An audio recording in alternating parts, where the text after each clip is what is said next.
नमस्कार। इन खबर में आपका स्वागत है। मैं विद्याशंकर तिवारी हूँ। कैब यानी कि सिटीजनशिप अमेंडमेंट बिल को लेकर के राज्यसभा में गर्मा गर्म बहस चल रही है। अमित शाह ने, जो गृह मंत्री हैं, उन्होंने राज्यसभा में बिल को रखा और जोरदार भाषण दिया।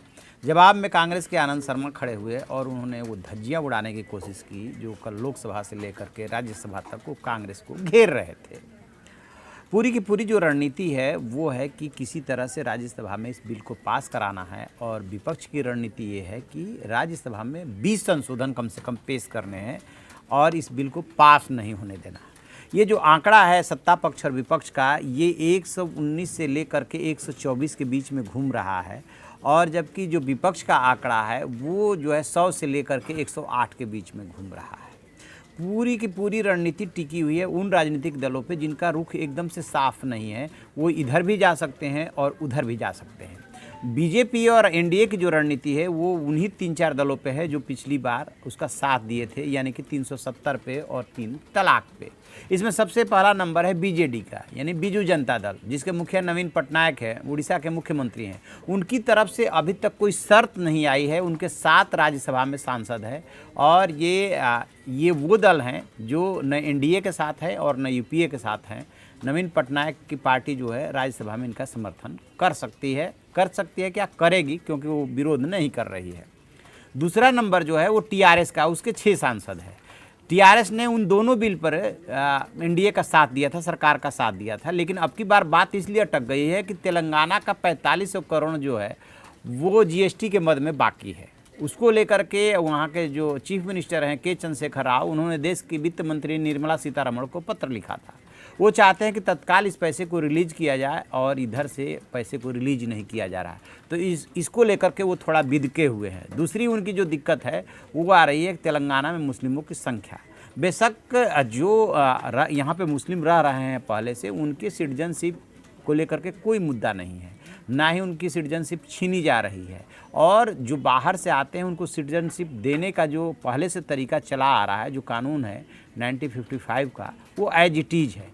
बात सिर्फ इतनी सी है कि जो 3 देशों यानी कि पाकिस्तान, बांग्लादेश और अफ़गानिस्तान से जो शरणार्थी आए हैं उनमें यदि कोई मुस्लिम है तो उनको छोड़ करके बाकी सबको इसमें सिटीजनशिप देने की बात है कि 1 से 6 साल तक यदि आप यहाँ पर रह रहे हैं तो आपको सिटीजनशिप मिलेगी। इसको लेकर के डिफरेंसेज है कि ये संविधान की आत्मा के विपरीत है।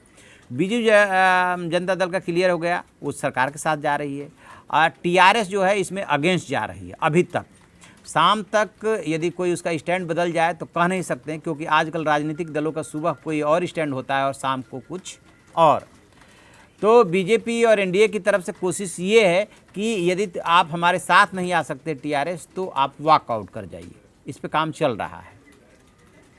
अब इसके बाद बारी आती है जो वाईएसआर कांग्रेस हैं, जो आंध्र प्रदेश के मुख्यमंत्री हैं जगन रेड्डी, उनके 2 ही सांसद हैं राज्यसभा में।